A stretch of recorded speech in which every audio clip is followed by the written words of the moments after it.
आपने लीवर के बारे में पढ़ा और आपको ये मैं बता देता हूं कि लीवर के पोस्टीरियर साइड में गॉल ब्लैडर मौजूद होता है।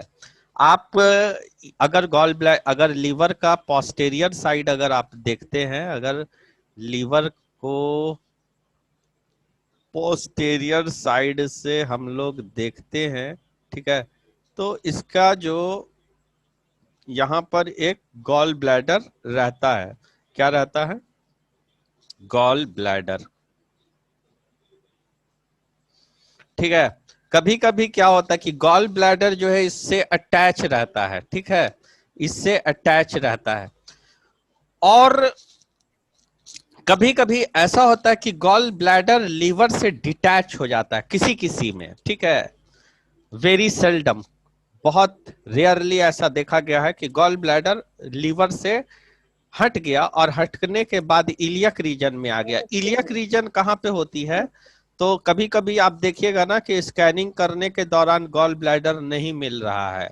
तो गॉल ब्लैडर नहीं मिल रहा है तो वो लीवर तो यहाँ है, गॉल ब्लैडर में रहना चाहिए था, गॉल ब्लैडर को लीवर में चिपका रहना चाहिए था उसके पोस्टीरियर साइड में, लेकिन वो उसमें नहीं है।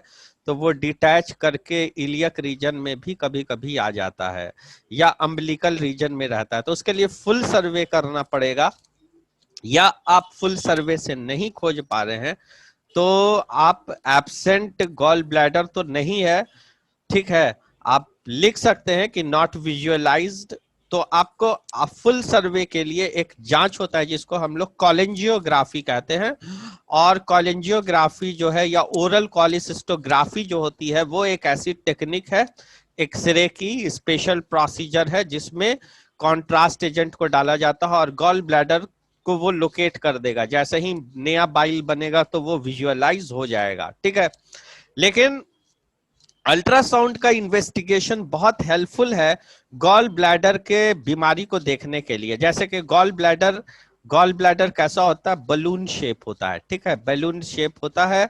और इसमें एक डक्ट होता है जिसको हम लोग कहते हैं सिस्टिक डक्ट, ठीक है, cystic duct.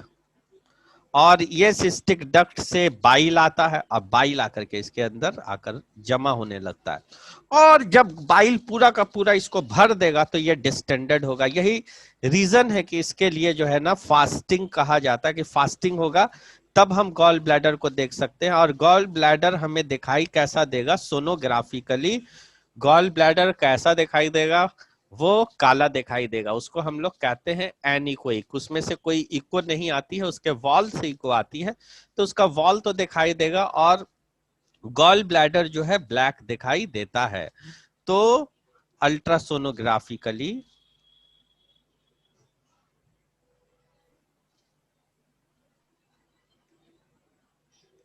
Image of the gall bladder appear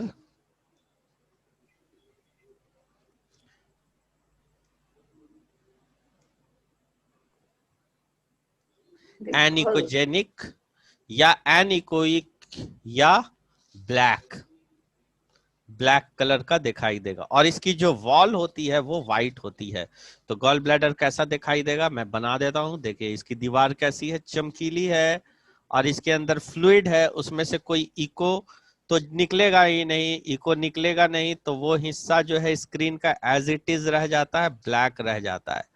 तो अंदर से ये होगी ब्लैक और इसका पूरा शेप आ जाएगा, क्योंकि इसका बॉर्डर लाइन रिफ्लेक्टिव है, इसकी जो वॉल है वो रिफ्लेक्टिव है। तो गॉल ब्लैडर कैसा आएगा? काला आने वाला है, बिल्कुल ब्लैक। ब्लैक इसलिए आता है क्योंकि इसके अंदर बाइल भरा रहता है, और जहां भी फ्लूइड होता है अल्ट्रासाउंड में वो सारी चीज जो है ब्लैक आती है, चाहे वो यूरिनरी ब्लैडर हो, चाहे वो ब्लड वेसल्स हो, ठीक है ना, तो चाहे गॉल ब्लैडर हो, जो भी चीज होगी वो ब्लैक ही नजर आएगी। लेकिन उसकी वो इसकी इमेज इसलिए बनती है कि बाहर के वॉल रिफ्लेक्टिव होते हैं और वो उसके शेप को हमको बता देते हैं। अब गॉल ब्लैडर का किस लिए हमको अल्ट्रासाउंड करना चाहिए तो एक तो कॉमन प्रॉब्लम है कि स्टोन हो जाता है, गॉल ब्लैडर में क्या होता है, स्टोन हो जाता है। तो स्टोन कैसा होता है, वाइट कलर का। लेकिन गॉल ब्लैडर में जो स्टोन होगा, जो जीबी का कैलकुली होगी, वो अपने अंदर से शैडो निकालेगा। ये व्हाइट होगा तो इसके अंदर से शैडो निकलेगा ब्लैक कलर का, ठीक है ना।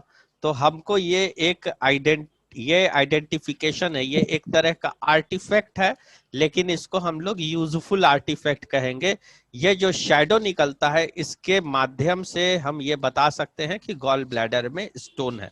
अदरवाइज और भी चीजें होती हैं जो चमकीली हो सकती हैं, एक मांस भी चमकीला हो सकता है, लेकिन वो शैडो नहीं छोड़ेगा। 98% ऑफ स्टोन्स ऐसे होते हैं जो अपने अंदर से शैडो को निकालते हैं, ठीक है ना। तो हम लोग थोड़ा सा इंडिकेशन की बात कर लेते हैं, इंडिकेशंस की बात करते हैं।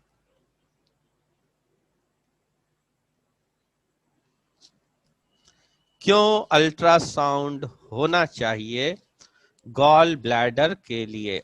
ऐसा क्या साइन सिम्टम दिखाई देगा, या डॉक्टर के पास जाएगा तो डॉक्टर क्या सोच करके अल्ट्रासाउंड को भेजता है? तो पहला चीज पेन होगा, है ना। पेन कहाँ होगा? राइट अपर एब्डोमेन में। तो ये पेन कैसा होगा? एब्डोमिनल पेन होगा,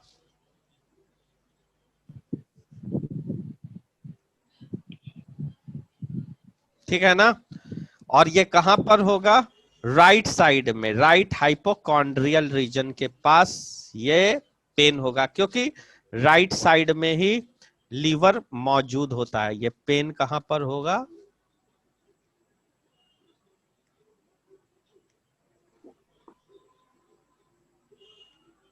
तो पेन का साइट ये होगा, यहां पर होगा, ये पैर है, ठीक है ना। तो यहाँ पे जो है पेन होने वाला है, क्योंकि लीवर यहीं पर होता है और यहीं पर जो गॉल ब्लैडर होता है, ठीक है। दूसरी चीज कि हम अगर सस्पेक्ट करते हैं कॉलीसिस्टाइटिस,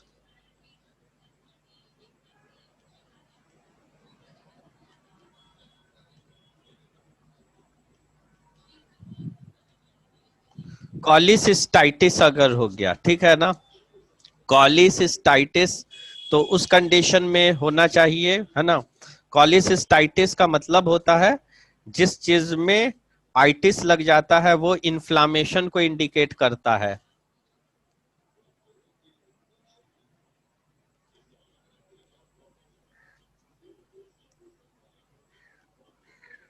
2 मिनट।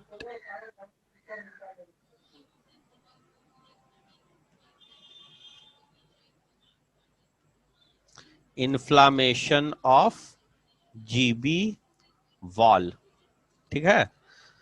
तो गॉल ब्लैडर का जो दीवार होती है वो 2 से 3 mm तक होनी चाहिए, और वो उसके बियॉन्ड चली जाती है तो हम लोग ये मानते हैं कि वो कॉलीसिस्टाइटिस है ना। और एक कंडीशन है जैसे कि स्टोन का हो जाना, स्टोन हो जाना, जो मैंने अभी यहाँ पे बताया था, है ना, जिसको जीबी कैलकुली, है ना, कहते हैं, ठीक है। या इसको हम लोग कॉलीलाइथियसिस के नाम से भी जानते हैं, ठीक है। अच्छा, एक कंडीशन ये भी हो सकता है पाइरेक्सिया ऑफ अननोन ऑरिजिन, यानी कि बुखार उसको है लेकिन उसका कॉज नहीं पता चल रहा है। अब एक और कंडीशन हो सकती है जिसको हम लोग कह सकते हैं जॉन्डिस,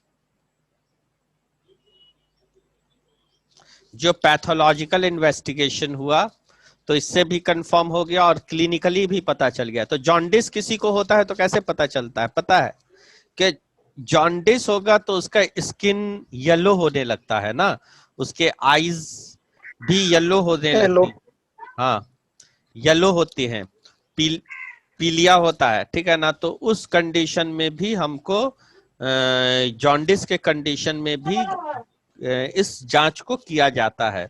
क्यों ऐसा किया जाता है? क्योंकि मैंने शायद पिछले क्लास में बताया था के ऑब्स्ट्रक्टिव जॉन्डिस।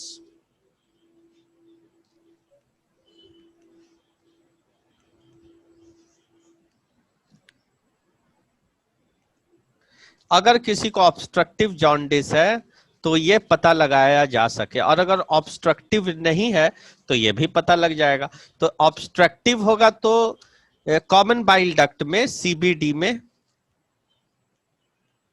क्या होगा? स्टोन होगा। ठीक है, तो अगर हम सीबीडी में,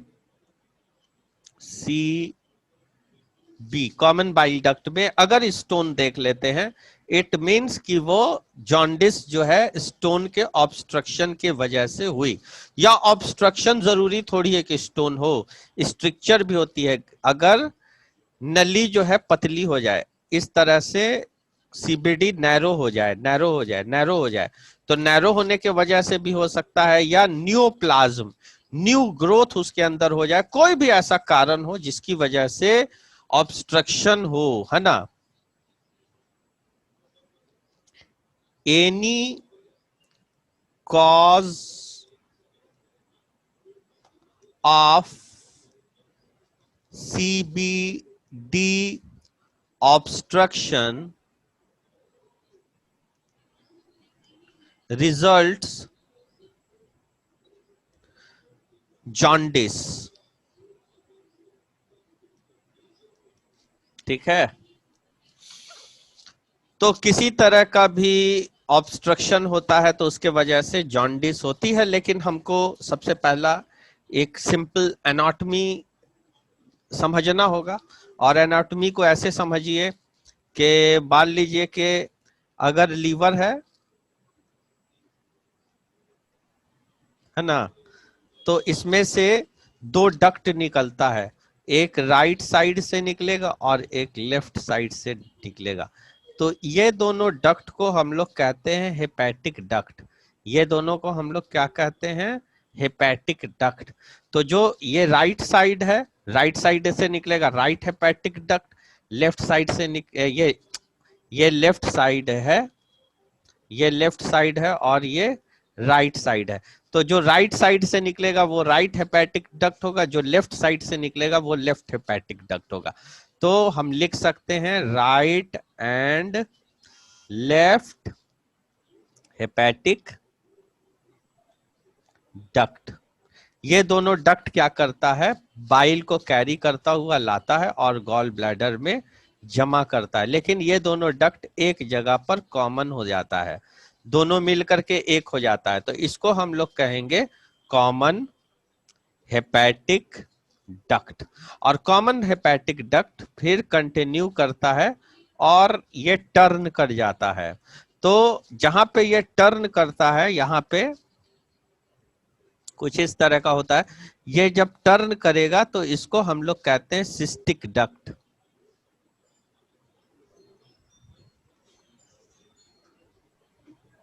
और ये सिस्टिक डक्ट जो है, साफ लिख देते हैं, रुक जाइए।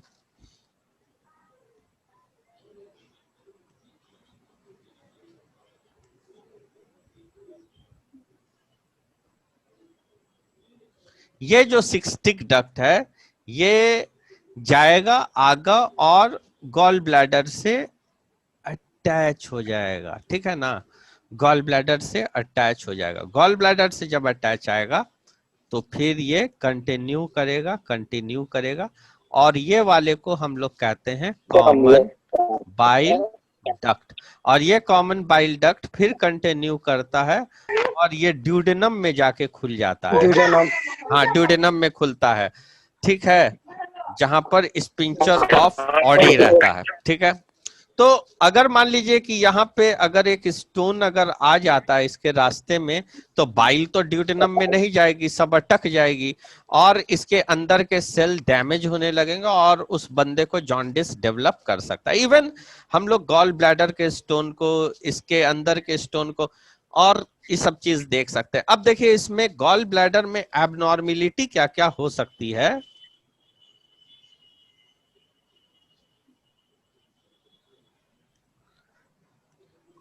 तो सबसे पहला उसमें इन्फ्लामेशन होगा,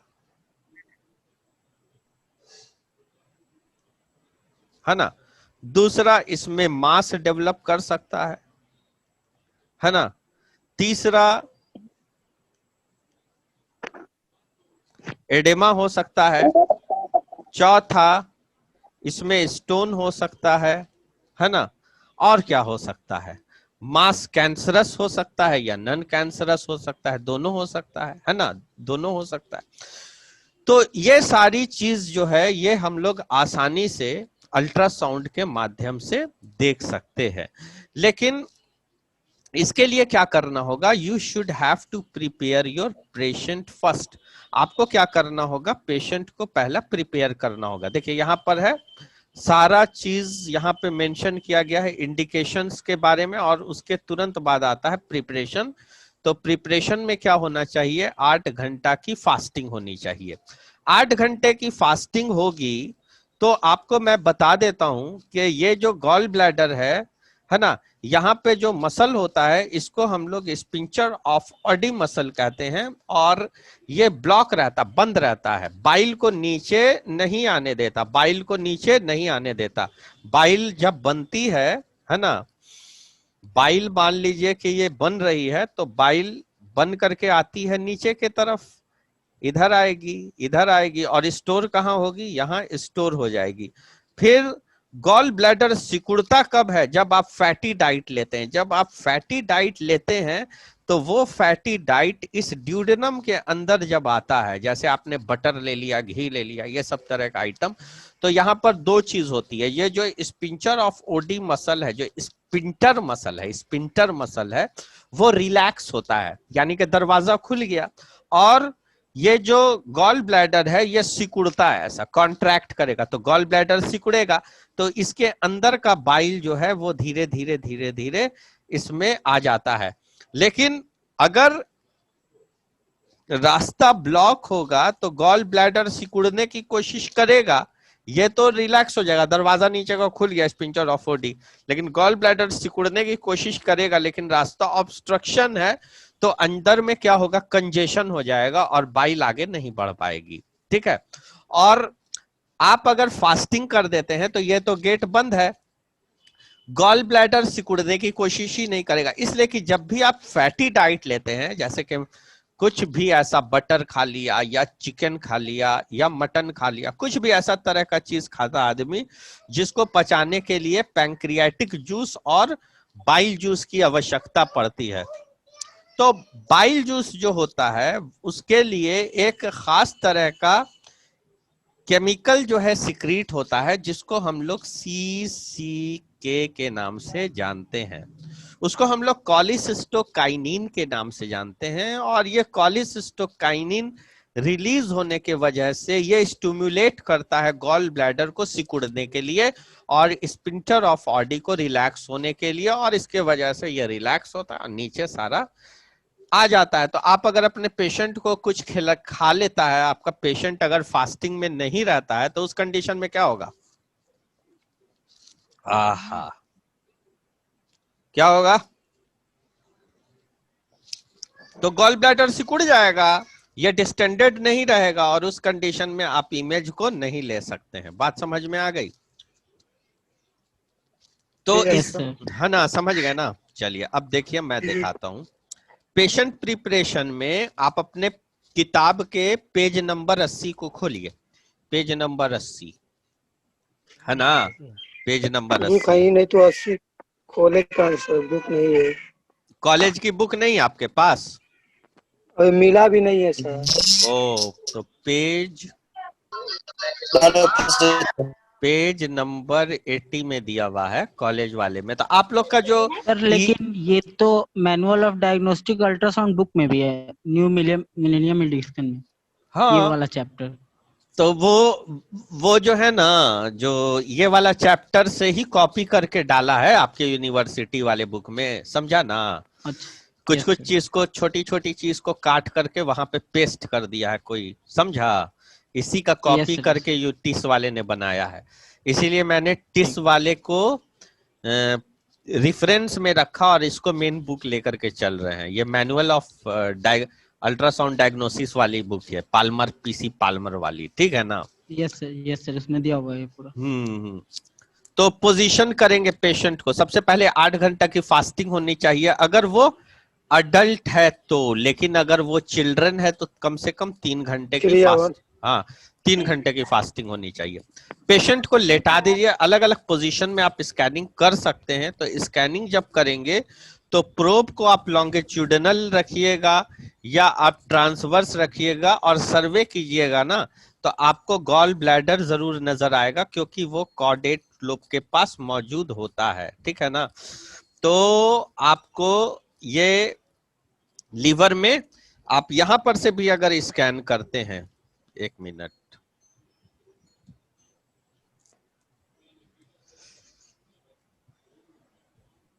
यहां पे है ना ये वाला पोर्शन, तो यहां पर से अगर हम प्रोब को ऐसा रख करके और इधर भी टर्न करेंगे तो गॉल ब्लैडर का जो है फोटो आने लगता है, ऑब्लिक स्कैन में भी आता है।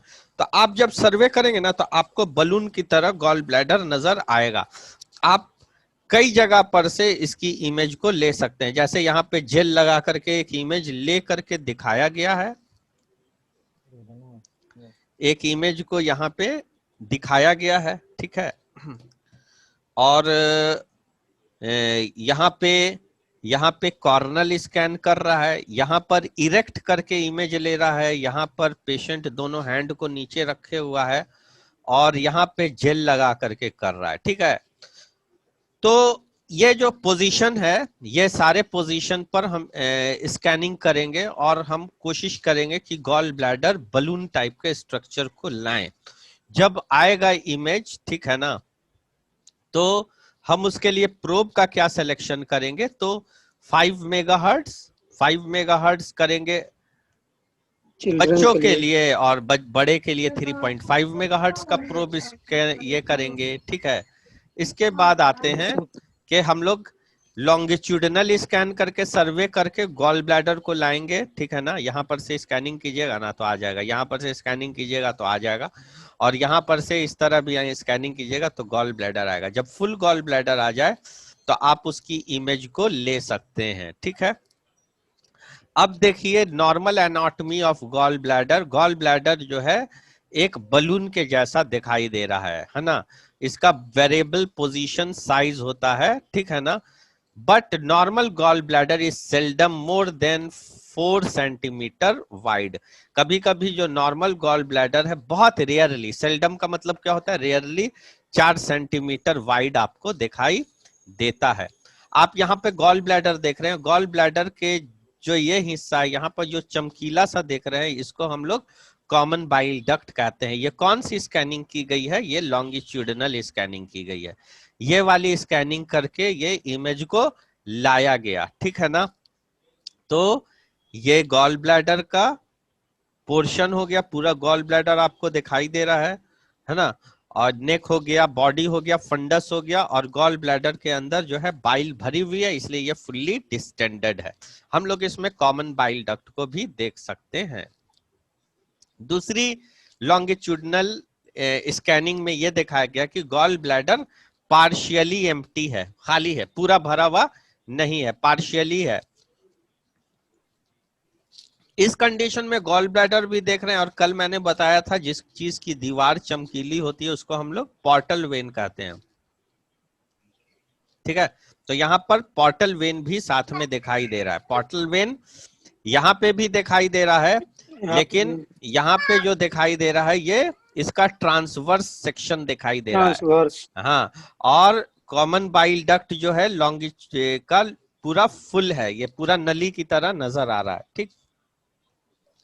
ये डिपेंड करता है कि आप कैसा रखा। दूसरा चीज बोल रहा है कि गॉल ब्लैडर में भी मोबाइल, गॉल ब्लैडर मोबाइल हो सकता है, घसक सकता है, ये इलोंगेट हो सकता है। सुपीरियर इलियक क्रिस्ट, मोबाइल कहने का मतलब डिटैच हो गया, ठीक है। गॉल ब्लैडर में जैसे बल्ब होल्डर में कैसे फिक्स रहता है, वैसे ही ये अपने फोसा में जाके फिक्स रहता है लीवर में। तो अगर वो उखड़ जाए तो उखड़ने के बाद वो सुपीरियर इलियक क्रिस्ट के पास पहुंच जाएगा। सुपीरियर इलियक क्रिस्ट यहाँ पे होता है, समझ गए ना। तो सुपीरियर इलियक क्रिस्ट में हो सकता है ये तो सैक्रम मैं बना देता हूं, ठीक है। तो ये गॉल ब्लैडर कहाँ पे आ गया, एक बंदे में मैं बना देता हूं कि इनका गॉल ब्लैडर घसक करके, लीवर तो यहाँ है, तो गॉल ब्लैडर यहाँ पे दिखाई दे रहा है, ठीक है। और ये उसका डक्ट हो गया, ठीक है, ये डक्ट है, लेकिन ये उखड़ करके नीचे आया है। यहां पर भी यही चीज हुआ होगा, लेकिन यहां पर से उखड़ करके ये वाले इलियक क्रिस्ट के पास आ चुका है।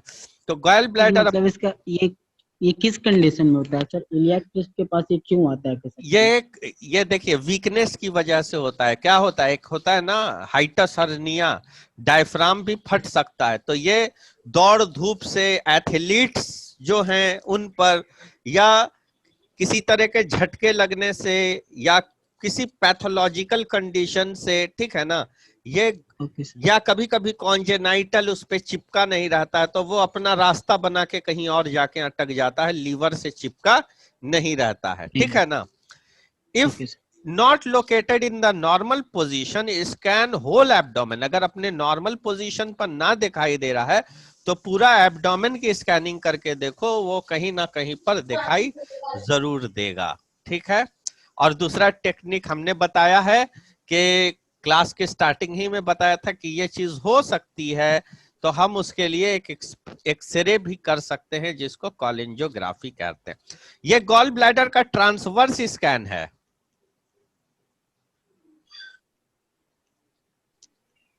ठीक है। अब कोई चीज ओवल है और उसको हम यहां पर से कट कर लेंगे तो वो राउंड ही टाइप की दिखाई देगी, तो ये इसका ट्रांसवर्स स्कैन है। ज्यादा यूजफुल लॉन्गिट्यूडिनल स्कैन होता है, जिसमें वो पूरा बलून की तरह दिखाई दे। तो इसमें अगर स्टोन होगा तो मेरे को पता चल जाएगा, इसमें अगर स्टोन होगा तो मेरे को पता चलेगा, ठीक है, पता चल जाएगा। If gallbladder is not identified its usual position, scan whole abdomen, pelvis, if necessary re-scan 6 to 8 hour। फिर से स्कैनिंग कीजिए 6 से 8 आवर के बाद। अगर फेल हो रहा है डेमोन्स्ट्रेट होने में अल्ट्रासाउंड में, तो इसका मतलब एब्सेंट नहीं है, इसका मतलब कई हो सकता है, या तो अपने जगह से हट गया है, नहीं तो दूसरा कंडीशन मैं बताता हूं, देखिए।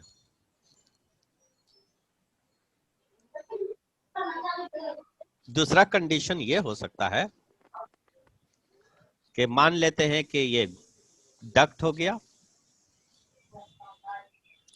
और ये सिस्टिक डक्ट हो गए, और हाँ, सिस्टिक डक्ट में एक स्टोन डाल दीजिए। क्या डाला? स्टोन। स्टोन। हाँ, और स्टोन डेवलप कर गया है, ये सिकुड़ा हुआ है, बात समझ गए। तो जब इसमें बाइल जाएगा तभी ना ये फैलेगा, तो दिखाई देगा। तो कभी कभी क्या होता है कि स्टोन के वजह से भी ये फूल नहीं पाता, तो दिखाई नहीं दे पाता है, ठीक है। तो ये चीज कंफर्म हो जाती है जब हम स्टोन को देखते हैं तब, ठीक है।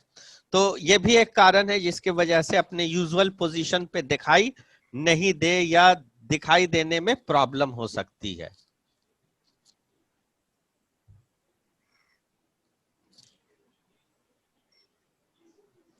बोल रहा है कि राइट और left, it is not easy to identify normal main right and left hepatic bile duct. Right और लेफ्ट हेपेटिक बाइल डक्ट दिखाई नहीं देता है। Right and left hepatic duct